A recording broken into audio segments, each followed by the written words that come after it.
pick up the one from 1964. 12 inches of heavy plastic, a uniform made of real cloth with buttons you can actually unbutton, boots with laces you can actually pull, and 21 joints that click into position like they were engineered by someone who cared whether this thing lasted. Now pick up the one they sell today. 3 3/4 of an inch of hollow plastic with painted-on clothes and a face stamped out in a factory in Shenzhen. Hold them both, one in each hand. That's the whole argument. You don't need a video after that. But we're going to make one anyway. Before we dive in, hit subscribe and drop a comment letting us know where you're watching from.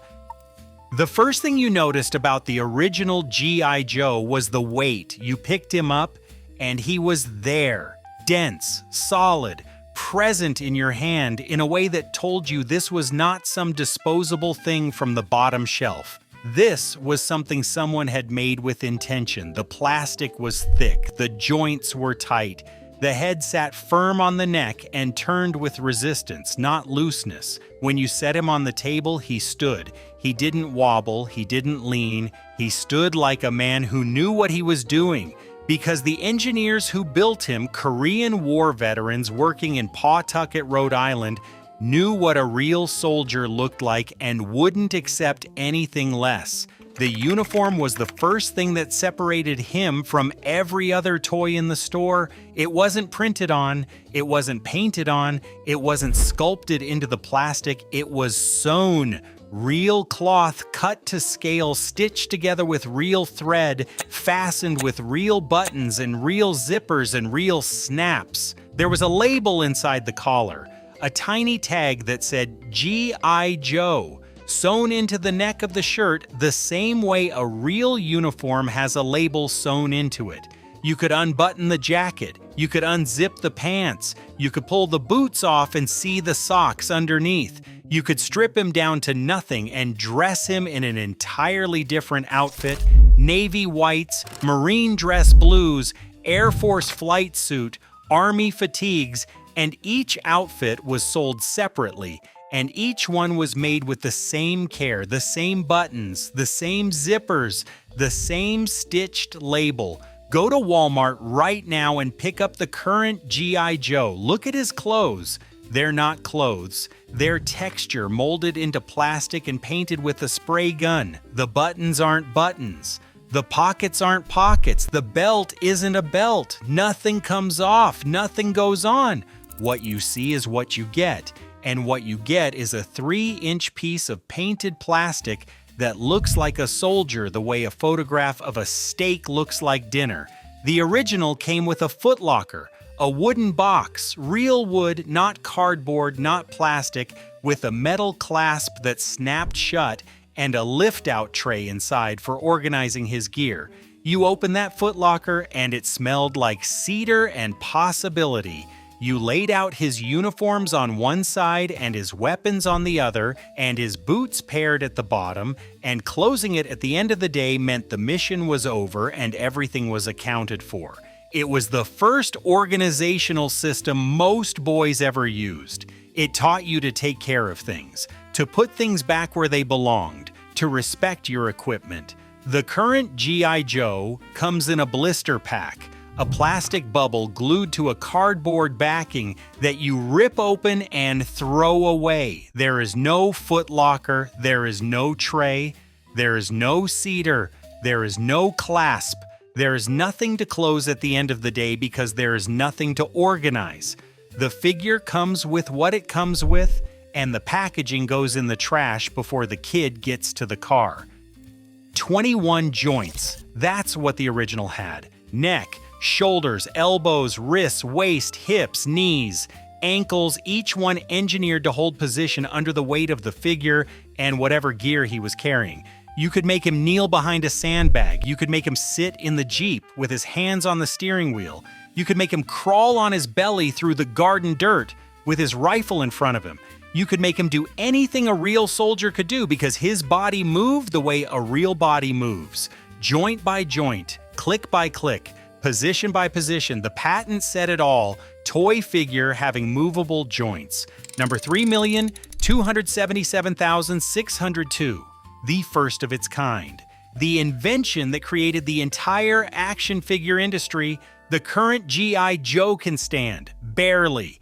If the surface is flat and there is no breeze from the air conditioning, his joints are loose or non-existent depending on the model. His legs spread, his arms droop, he cannot kneel, he cannot crawl, he cannot sit in anything without falling over. He is not a figure with movable joints, he is a small piece of plastic shaped like a person.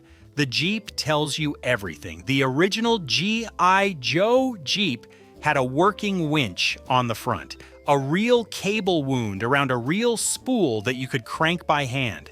The windshield folded down flat, the steering wheel turned, the spare tire on the back came off. You drove that Jeep through the backyard and the winch actually pulled things. You attached it to a tree root or a rock, and Joe hauled himself forward like he was clearing a road in Normandy. The engineering in that Jeep was more sophisticated than some actual automotive accessories sold in stores today for a toy that cost less than $10. The vehicles they sell now are plastic shells with molded wheels that do not turn and doors that do not open and nothing that works except the price tag. They are props. The original Jeep was a machine.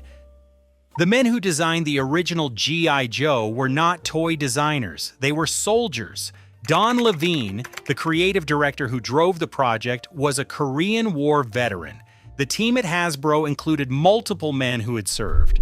They consulted military handbooks for the correct placement of insignia. They studied uniform regulations for the proper cut of a jacket. They knew what a field pack looked like because they had carried one. They knew what combat boots felt like because they had worn them. That knowledge went into every stitch, every button, every accessory. When a veteran bought G.I. Joe for his son, he looked at the uniform and nodded because it was right. The details were right. The respect was right. The people who design the current G.I. Joe are licensing managers working from cartoon-style guides. The figures are based on animated characters from a television show, designed to sell a franchise, manufactured at the lowest possible cost in the shortest possible time. Nobody is consulting military handbooks. Nobody is checking the placement of insignia. Nobody is nodding. You played with the original outside. That was the point. Joe went through mud, he went through puddles, he went through the sandbox in the garden and the pile of dirt behind the garage. His uniform got wet and stained and grass-colored. His boots turned brown with real earth. You dragged him through places that would give a modern toy designer a heart attack, and he survived. He survived because he was built to be played with, not displayed. The cloth dried, the plastic cleaned, the joints held. He was a toy designed for boys who played hard, built by men who understood what hard play looked like. You didn't play alone. The kid across the street had a G.I. Joe. The kid 2 doors down had one. Saturday morning, you met in someone's backyard and the mission began. 3 boys, 3 soldiers, 1 operation. The hedge was the perimeter. The ditch was the trench. The tree stump was the command post. You lay flat on your stomach in the grass and moved Joe forward inch by inch, and the dirt got under your fingernails and the grass stained your knees, and your mother yelled from the kitchen window that lunch was ready, and you didn't hear her because Sergeant Joe was pinned down behind enemy lines and lunch could wait. Your father understood what you were doing in a way your mother never quite could, because your father or your uncle or your grandfather had been there, not in a game, in the real thing, when he saw you lining up G.I. Joe's gear in the Footlocker the same way he had once organized his own kit. Something passed between you that neither of you had words for. He didn't call it a doll. He didn't call it silly. He sat down next to you and showed you how to fold the uniform the right way, the military way, and you didn't know it then, but that was the most important thing G.I. Joe ever did. He didn't just give you a toy, he gave your father a way to hand you something without having to explain what it meant. The current G.I. Joe is a display item. He lives in the package or on a shelf. Nobody drags him through mud because he would disintegrate. Nobody changes his clothes because his clothes are his body. Nobody takes him camping or to the creek or into the woods because he is 3 inches tall and has no gear and no footlocker and no purpose beyond existing. He is not built to survive a childhood. He is built to survive a transaction. And here's the thing that makes it worse. Hasbro proved they could evolve G.I. Joe without destroying him. When Vietnam turned parents against military toys, they did not shrink him. They did not cheapen him. They did not strip him of his cloth and his footlocker and his 21 joints. They gave him a beard and a new mission. The adventure team, land adventurer, sea adventurer, air adventurer, man of action, kept every ounce of quality the original had. Same 12 inches, same cloth uniforms, same wooden footlocker, same weight. They just pointed him at sharks and mummies and volcanoes instead of soldiers, and it sold even better than the original military line. The adventure team proved that you could change G.I. Joe's mission without betraying his soul. What Hasbro did later, shrinking him to 3 inches, painting on his clothes, replacing his footlocker with a blister pack, was not evolution. It was surrender. The Sears catalog was part of it. Every fall, the new catalog arrived and you carried it to your room like a classified document. You turned to the G.I. Joe pages and you studied. Not browsed, studied. You compared the deep sea diver set to the astronaut set. You weighed the machine gun emplacement against the military police uniform.